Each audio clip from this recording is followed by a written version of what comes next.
So in this segment, we're going to carry forward the work that Karen has done on her really wonderful resource called the Coherence Handbook. So Karen, I know in that book that you outline several guidelines that you refer to as co-parent guidelines, and I know we want to spend some time talking about what those various things are. Some of these things can be written into your residential schedule. Some of these things I think really work out well when you're doing the kind of business planning of your schedule, and some of these things I think are just really good faith agreements between good co-parents. So if we were to talk about that, what do you think is the number one component to a really good co-parenting situation? You know, we've talked a lot about what we want to accomplish for the kids, and I want to go back to something that I would encourage you to put in your parenting plan, is that both of you are committed to making sure that you never badmouth the other parent, that you're always encouraging love, affection, engagement, and relationship with your child's other parent. That requires a lot of maturity, that requires a commitment when you might be madder and horned at that other person or may feel incredibly betrayed. But that would be one of those places that I would put as a hallmark in my parenting plan, in my extra provisions, maybe they're called the other provisions. We will not do anything or say anything that could potentially harm our children's relationship with their other parent. I think that's sacred. I think that that's really important, and I know from a legal aspect, a lot of times we'll see a provision that orders parents not to disparage the other within the earshot of the children. And I also warn parents that it's not only when those children are in front of you, but it's also when you're talking on the phone and you think that they can't hear you, when you are engaging in a conversation with somebody who might not be the other parent who wants to have that conversation to like disparage. Aunt Nancy. Right. So it's something that you have to be very, very aware of. But I think if you have a good faith agreement between you as co-parents, you're going to know to refrain from that kind of behavior to begin with. And something like that should never have to be in writing to begin with. Right. It's still a good reminder. Right. Remember that Valentine's heart we talked about in the first video. Right. So I think we're really talking about how do we create true affection for the children within the confines of the newly defined family, within that extended family, that extended circle of friends as well. Right. And I think if we keep that in mind first and foremost, so many of these other things will trickle down from the intention of that wholehearted love, I think, that you talk about. Wholehearted love, emotional safety and security that ripples out from both parents and holds the child in their family and community. Correct. So, and in keeping with that, one of the other provisions we talk about then is, let's talk about shared activities for children. For instance, we've got a soccer game and it's on one person's residential time. You know, what are really kind of the guidelines for both of you being in the same place at the same time, no matter whose schedule that child is on? Great question. So keep in mind that when your child is on your residential time and at home, it's sovereign time, you're the parent. When your child's out in the world, parents, both parents, should always be welcomed. Now, that doesn't mean that there might be a period of time where you decline being with your co-parent in public space because emotionally you're still healing and that's what makes sense for you, and that's an appropriate step for a period of time. But your ideal is that you're both courtside at the basketball game, or you're both there at the music concert, and you're both celebrating your children's special events. That being said, we keep in mind that the duty parent, the residential parent, is in charge at those events, so that they are making the parenting decisions, and that I might be there as a guest parent, if you will. I mean, I'm 100% parent, but you're in charge if it's your duty time, your residential time. I'm going to defer to you, not just for the child that I came to watch, but for all the siblings that might be there. Ideally, you've sent all the kids over to say hello to me and greet me and all of that good stuff. And we might even have an agreement that they move back and forth. Point being, you're in charge. I'm there as the guest parent. And I'm not going to do anything that disrupts your authority as a parent or unnecessarily interferes with your transitioning from that activity. Again, we go back to respect, don't we? It's actually common sense. So good co-parenting is respectful, well-boundaried, and well-communicated. And then kids thrive. No guessing, no stressing, as we always say. You know, another piece that comes up is, what about discipline across two homes? And so I often talk a little bit about the fact that if I'm setting limits and having a disciplinary issue with one of the kids, I might ask you about whether you could support me in that, but I can't require it. It doesn't make any sense. Because obviously the issues that I might be having with our 13-year-old daughter, I'm her mom, we're having particular battles, you might not be having. And so to take our battles and my limits and restrictions and ask you to enforce them on your time, that doesn't make any sense. That's going to spoil your time and your relationship with our kids. So I'm going to be aware that when I'm setting disciplinary kinds of boundaries and limits, I need to be able to fulfill those on my time. If we're in agreement that if there are missing assignments, those have to be made up, and all I need to do is inform you that there are missing assignments, that's beautiful too. That's great tandem co-parenting. But notice the word by agreement. It's really critical. Sometimes parents wonder, well, what if we can't agree on things, that, you know, there are really different values about how to parent in some way. And I ask them to remember, what have the kids been used to? What are they familiar with? How has bedtime routine been before?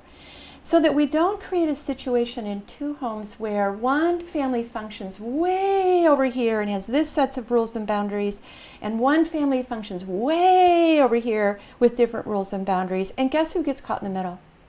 Guess who sits in that conflict or those differences? And they're just wasting time trying to figure out how to make these two very discrepant worlds work for them. What we want for kids is something more balanced. We want them to be investing their energy in growing up and being healthy, mastering and developing competence in both homes.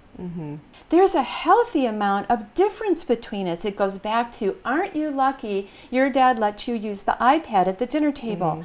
So all those differences don't need to become full-blown issues about, I'm a better parent, you're not, I know what's right, I'm the child development expert, you're just an attorney, right? We could be having that conversation. Truth be told, what kids need are two good enough parents who love and care about them and take good care of them. They don't need perfection, they don't need an oyster, two good enough parents. Right. So what happens if parents just simply can't get past the barrier of a dispute? Or what happens if somebody's saying they're watching this and, for instance, they're saying, gosh, you know, this really seems a great thing to aspire to, but I just simply don't know that I have those skills, or I don't know how to obtain those skills. What can they do? That's a great time to enlist a co-parent coach. Frankly, a great time. Take a look at the Coherence Handbook. There's lots of guidelines in there that are meant to be supportive and help bring structure to a situation that can feel really overwhelming. But get consultation. That's probably the most important thing. Sit down with your friends who can be constructive and support you in managing your emotions and working your way through all of the divorce adjustment that can be so difficult. I could sometimes call that just adding new tools to your toolbox. Adding new tools to your toolbox. Excellent. And there are some very good books that help with that as well.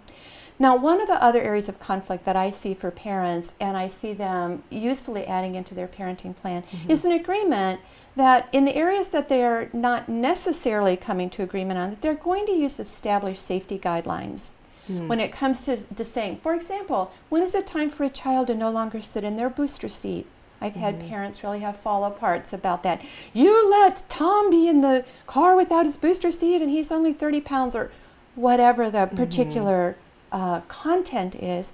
And so we rely on places like the American Academy of Pediatrics to guide us with what are healthy protocols. If we're in a boat, do we have our life jacket on? If we're on a bicycle, do we have our helmet on? If we're doing rollerblading, do we have our elbow pads, our wrist guards, and our knee pads, and our helmet on?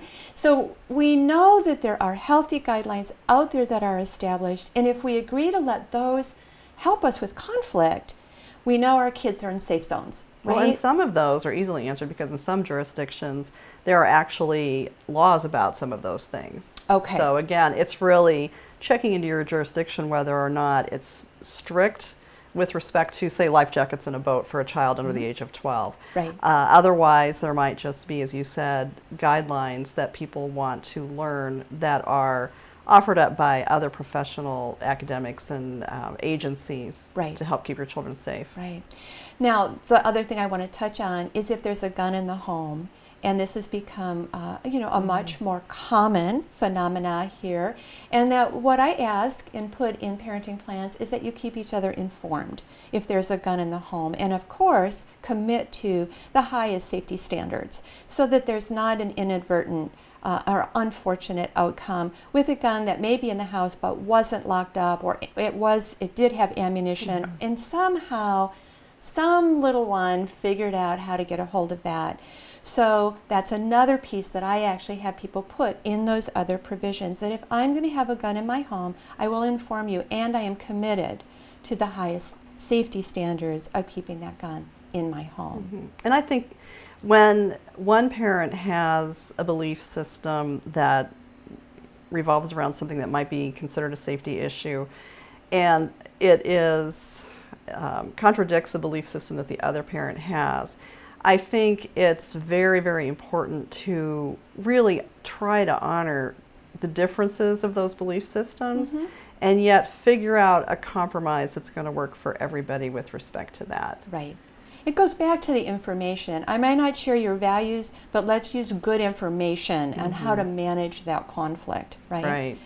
And this is where it really comes up, that very same issue, and that is when we involve new romantic partners in our lives. Yeah. Parents often have very, very different feelings about when that's appropriate, how to introduce children to a new romantic partner, and what the role that new romantic partner may have.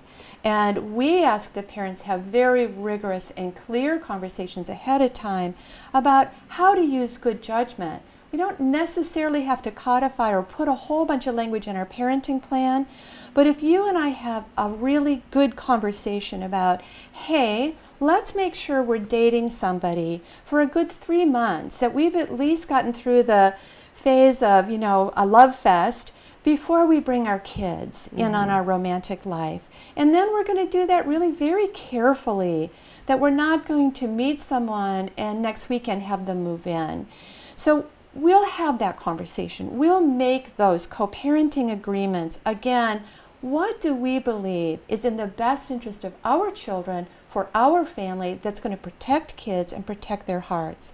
And do that in a way that is mature and makes sense for parents and for kids. And then lastly, I add a provision that when it's time to include a step-parent into this family system that your children belong to, how about we come back to the table and we create a step-parent plan? It's not a legal document, but it's just an opportunity to talk about roles, decision-making, rights and responsibilities, now that there are 3 adults involved in our children's lives. And I've had some really successful mediations where we've had both of the co-parents and both of their new spouses and Correct. done meetings with both couples around how to blend the families, how to get the step-parents on the same page with respect to agreements that the co-parents have made beforehand. Right. You might have an issue where one of the new step-parents doesn't agree and wants to have some kind of interference with keeping, say, discipline intact that had already been agreed to, or communication plans, that kind of a thing. So again, just because your family is now being redefined with additional partners and or maybe children that are either being born into those new relationships or brought in as blended families. Again, we always encourage professional advice, using neutral facilitators where you can, and then seeking counsel if need be through someone in your jurisdiction for legal advice. Absolutely. We have an unfortunate data point, and certainly don't want to end on a down note, but about 75 or 80% of second marriages with children actually end in divorce. And part of that is all the misunderstanding about the complexity of blending family, blending children, adults understanding the loyalty between birth children and their parents, or adopted children and their original parents. And so the more sophisticated we are, the more understanding we bring to blending families, the more successful blended families can be. And of course, what do we want for you and what do we want for your children is that success. So we bring that up as just a little guidance to say, hey, don't let this piece slip. Well, and I think that if you are mature about it and have created a really good communication plan when some new significant other is coming into either one of the parents' lives, if you can start to define what are our expectations around this and what are our expectations about involving that new step parent in a role as some kind of a parent with those children, along with what are the anticipated challenges that you foresee, and maybe trying to kind of troubleshoot those things in advance, it's really going to go a much longer way towards successfully integrating all of those important people in the children's lives. 100%.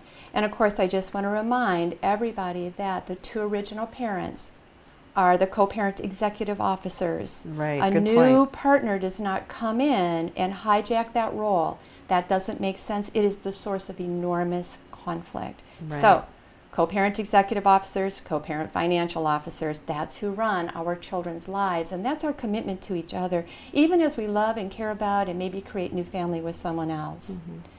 So, that's a sampling of the kinds of provisions that you're going to find in your workbook. We provided a whole list for people to go through and look and sift through and talk about. Some you might include in your parenting plan.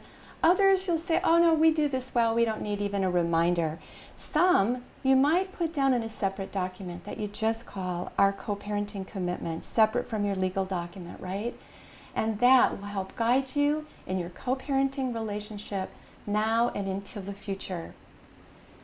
Before we finish, in our last chapter, we're going to talk a little bit about what happens if your co-parent doesn't want to co-parent. Right. So that's what's coming next. We look forward to finishing with you.